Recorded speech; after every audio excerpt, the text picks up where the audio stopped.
ಇದೇನು ಮೇಡಮ್ರೆ ಒಂದೇ ಗ್ಲಾಸ್ ತಂದಿದ್ದೀರಾ ನೀವು ಕುಡಿಯಕ್ಕಿಲ್ವೇ? ಈಗ ಸದ್ಯಕ್ಕೆ ಟೆನ್ಷನ್ ಮಾಡ್ಕೊಂಡಿರೋದು ನೀವು ಒಬ್ರೆ. ಓಹ್ ಅದು ಏನು ಗೊತ್ತಾ ಮೇಡಮ್ರೆ, ನಿಮ್ಮನ್ನು ಬಿಟ್ಟು ಕುಡಿಯೋದಕ್ಕೆ ನಂಗೆ ಮನಸ್ಸೇ ಬರೋಕ್ಕಿಲ್ಲ ಮೇಡಮ್ರೆ. ನನಗೂ ಬೇಡ ಬಿಡಿ. ಅದರಲ್ಲೂ ನೀವು ಮಾಡಿದ ಮಾತಿಂದ ನಾನು ಟೆನ್ಷನ್ ಎಲ್ಲ ದೂರ ಆಗೋಯ್ತು. ಇಂಥ ಮಾತಿಗೆ ಏನು ಕಮ್ಮಿ ಇಲ್ಲ ಬಿಡಿ ನೀವು. ಈಗೇನು ನಾನು ಕುಡಿಬೇಕು ಅಷ್ಟೇ ತಾನೇ?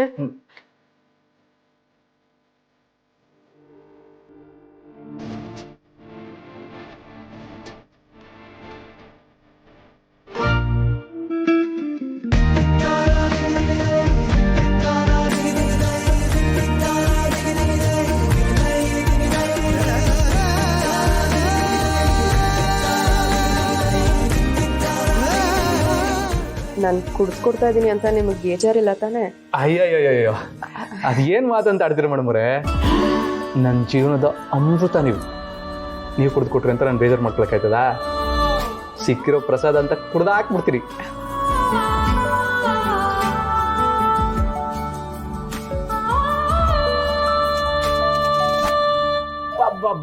ಬಾ ಎಷ್ಟು ಸಿಹಿ ಆಗೈತೆ ಗೊತ್ತಾ ಮೇಡಮ್ರೆ. ನನ್ನ ಜೀವನದಲ್ಲೇ ಇಷ್ಟು ಸಿಹಿಯಾಗಿರೋ ಜ್ಯೂಸ್ನ ನಾನು ಇದುವರೆಗೂ ಕುಡ್ದೇ ಇಲ್ಲ. ಇನ್ಯಾಕೆ ಒಂದು ಕೆಲಸ ಮಾಡಿ, ಯಾವಾಗಲೂ ನೀವು ಕುಡ್ದಾದ್ಮೇಲೆ ನಂಗೆ ಕೊಡಿ. ಹಾಂ,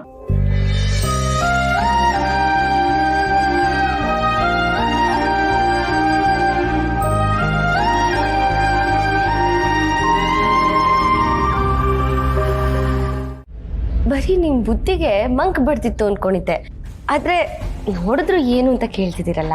ಸ್ವೀಟ್ ರೀ. ಸ್ವೀಟು ಅಂತ ನನಗೂ ಗೊತ್ತು, ಯಾಕೆ ಮಾಡಿದಿರಿ ಅಂತ ಕೇಳಿ. ಅಯ್ಯೋ, ಇದೇನ್ ಹೀಗೆ ಕೇಳ್ತಾ ಇದ್ದೀರಾ? ಅಜ್ಜಿ ಹುಷಾರಾಗ್ತಿದ್ದಾರೆ ಅನ್ನೋ ಖುಷಿಗೆ ಸ್ವೀಟ್ ಮಾಡಿದೀನಿ, ತಗೊಳ್ಳಿ. ನನಗೆ ಬೇಡ ಚಿನ್ನು ಮರಿ.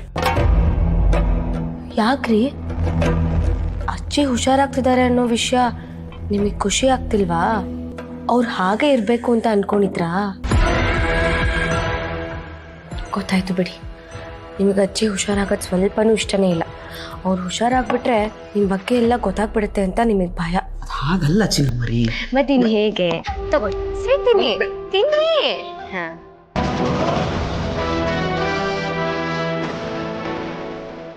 ಈಗ ಸ್ವೀಟ್ ತಿಂದ್ರಲ್ಲ, ನಾನು ಅಕ್ಕಂಗೆ ಕಾಲ್ ಮಾಡಿ ವಿಷಯ ಎಲ್ಲ ಹೇಳ್ತೀನಿ. ಏನು ಹೇಳ್ತೀರಾ?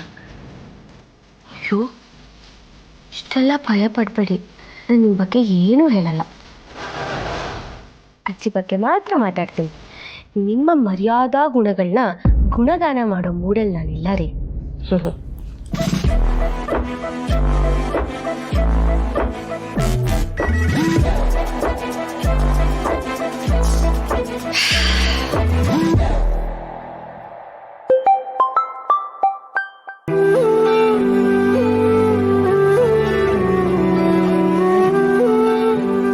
ಜಾನು, ಹಲೋ ಅಕ್ಕ, ನಿಂಗೆ ವಿಷಯ ಗೊತ್ತಾಯ್ತಾನೆ? ಏನದು? ಅಜ್ಜಿ ಹುಷಾರಾಗ್ತಿದಾರಂತೆ ಕಣೆ. ಈ ವಿಷಯ ಗೊತ್ತಾಗಿ ನಂಗೆ ಎಷ್ಟು ಖುಷಿ ಆಗ್ತಿದೆ ಗೊತ್ತಾ? ಹೌದಾ ಜಾನು? ಈ ವಿಷಯ ಅಂತೂ ತುಂಬಾ ಖುಷಿ ಪಡೋ ಅಂಥದ್ದೇ. ಆದ್ರೆ ಜಾನು, ಇಂಥ ಸಮಯದಲ್ಲಿ ನೀನ್ ತುಂಬಾ ಉತ್ಸಾಹ ಪಡಬೇಡ ಆಯ್ತಾ? ಅದೆಲ್ಲ ನಂಗೆ ಗೊತ್ತು ಅಕ್ಕ, ಆದರೆ ಈ ವಿಷಯ ಗೊತ್ತಾದ ತಕ್ಷಣ ನನ್ನ ಖುಷಿ ತಡ್ಕೊಳಕ್ಕೆ ಆಗಲಿಲ್ಲ. ಅದಕ್ಕೆ ಮೊದಲು ನಿಂಗೆ ಹೇಳೋಣ ಅಂತ ಫೋನ್ ಮಾಡಿದೆ. ಸರಿ ಸರಿ ಜಾನು, ನಾನು ಹೋಗಿ ನೋಡ್ಕೊಂಡು ಬರ್ತೀನಿ. ನೋಡು ಜಾನು, ನೀನು ಹೀಗೆಲ್ಲ ನಡ್ಕೋಬೇಡ, ಮಗು ಮೇಲೆ ಪರಿಣಾಮ ಬೀರುತ್ತೆ ಕಣೆ.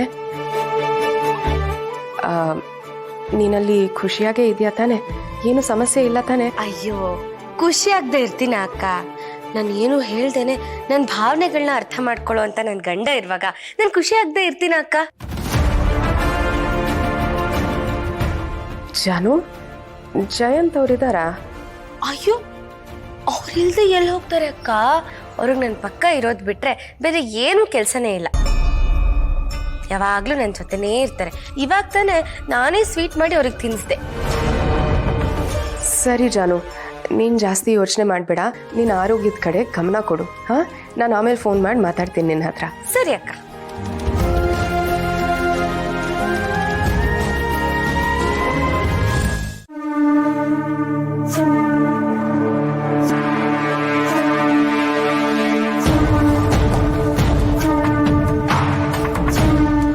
ಸರ್ ನಮಸ್ತೆ.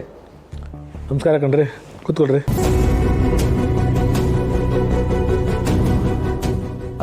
ಸರ್ ಅದೇ ಏನೋ ಬರಕ್ಕೆ ಹೇಳಿದ್ರಂತೆ.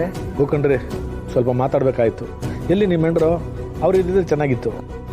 ಅವ್ರಿಗೆ ಸ್ವಲ್ಪ ಬರೋಕ್ಕಾಗಿಲ್ಲ, ಅದಕ್ಕೆ ನಾನು ಒಬ್ಬನೇ ಬಂದೆ. ಏನಾದರೂ ಹೇಳಿ ಪರವಾಗಿಲ್ಲ, ನಾನು ಅವ್ರಿಗೆ ಕನ್ವೆ ಮಾಡ್ತೀನಿ. ಏನೂ ಇಲ್ಲ, ಆಕ್ಸಿಡೆಂಟ್ ಕೇಸ್ನ ನೋಡ್ಕೋತಾರನು ನಮ್ಮ ಕಡೆ ಎಸ್ ಪಿ ನಯ್ಯ. ಅವನು ನಾವು ಹೇಳಿದ ಕೆಲಸನೆಲ್ಲ ಅಚ್ಚುಕಟ್ಟಾಗಿ ಮಾಡ್ತಾನೆ. ಹಾಂ ಗೊತ್ತು ಸರ್. ಆದರೆ ನಿಮ್ಮ ಹೆಂಗಸರು ಅವನ್ನೇನೋ ಎತ್ತಂಗಡಿ ಮಾಡಬೇಕು ಅಂತ ಓಡಾಡ್ತಾವ್ರೆ ಅಂತ ಕೇಳಿದೆ. ವಿಷಯ ಗೊತ್ತು ಸರ್, ನಿಮ್ಗೆ ಬೇಜಾರಾಗುತ್ತೆ ಅಂತ ನಾನು ಅಂದ್ಕೊಂಡೆ. ದಯವಿಟ್ಟು ಕ್ಷಮಿಸಿ ಸರ್. ನಿಮಗೇನು ತೊಂದರೆ ಮಾಡಬೇಕು ಅಂತ ನಮ್ಮ ಉದ್ದೇಶ ಇಲ್ಲ. ಇನ್ಫ್ಯಾಕ್ಟ್ ನಾನು ಸೌಪರ್ಣಿಕಾಗೂ ಹೇಳಿದೆ, ಜವರೇಗೌಡರು ನಮ್ಮವರು, ತುಂಬ ಹತ್ತಿರದವರು, ಅವ್ರಿಗೇನೋ ತೊಂದರೆ ಆಗುತ್ತೆ ಅಂದರೆ ಈ ಕೆಲಸ ಮಾಡೋದು ಬೇಡ ಅಂತ. ಆದರೆ ಏನು ಮಾಡೋದು, ಅವಳಿಗೆ ಅವಳ ಅಣ್ಣನ ಕಳ್ಕೊಂಡಿರೋ ನೋವು, ಆ ನೋವು ಈ ಥರ ಎಲ್ಲ ಮಾಡುತ್ತೆ ಅಷ್ಟೇ. ಅವಳ ಮನಸ್ಸಲ್ಲಿ ಅಮ್ಮ ಅಣ್ಣನ ಉಳಿಸ್ಕೊಳ್ಳೋಕ್ಕಾಗಿಲ್ಲ. ಅಟ್ಲೀಸ್ಟ್ ಅವ್ರ ಅಣ್ಣನ ಮಗಳು ಖುಷಿಗಾರು ನ್ಯಾಯ ಕೊಡ್ಸೋಣ ಅಂತ ಓಡಾಡ್ತಿದ್ದಾಳಷ್ಟೇ. ಅದು ಅಲ್ಲದೆ ಭಾವನವ್ರ ಈ ಕೇಸ್ ಮೇಲೆ ತುಂಬ ಇಂಟ್ರೆಸ್ಟ್ ತೊಗೊಂಡು ಓಡಾಡ್ತವ್ರೆ. ನಾನು ಈ ಸುಮ್ಮನೆ ಕೇಸ್ನ ಬಿಡೋಕ್ಕಾಗತ್ತಾ ಅನ್ನೋ ಹಠ ಅಷ್ಟೇ. ಅದಕ್ಕೆ ಸರಿಯಾಗಿ ಎಸ್ ಪಿ ಅವರು ಬೇರೆ ಕೇಸ್ನ ಫಾಸ್ಟಾಗಿ ಮೂವ್ ಮಾಡ್ತಿಲ್ಲ. ಅದಕ್ಕೆ ಅವ್ರನ್ನ ಟ್ರಾನ್ಸ್ಫರ್ ಮಾಡಿದ್ರೆ ಆ ಜಾಗಕ್ಕೆ ಯಾರು ಬರ್ತಾರೋ ಅವರಾದರೂ ನ್ಯಾಯ ಕೊಡಿಸ್ತಾರೋ ಅನ್ನೋ ಭಾವನೆಯಿಂದ ಈ ಥರ ಯೋಚನೆ ಮಾಡ್ತಾ ಇದ್ದಾಳೆ. ಅದು ಹಂಗಲ್ಲ ಕಣ್ರಿ, ಈ ಕೇಸ್ ಇಶ್ಯೂವಾಗಿ ನನ್ನ ಸೊಸೆ ಭಾವನೂ ಓಡಾಡ್ತಾವಳೆ. ನಾವು ಆ ಎಸ್ ಪಿಗೆ ಹೇಳ್ಬಿಟ್ಟು ಎಲ್ಲ ಥರ ಎನ್ಕ್ವೈರಿನೂ ಮಾಡಿಸಿದ್ದೀವಿ.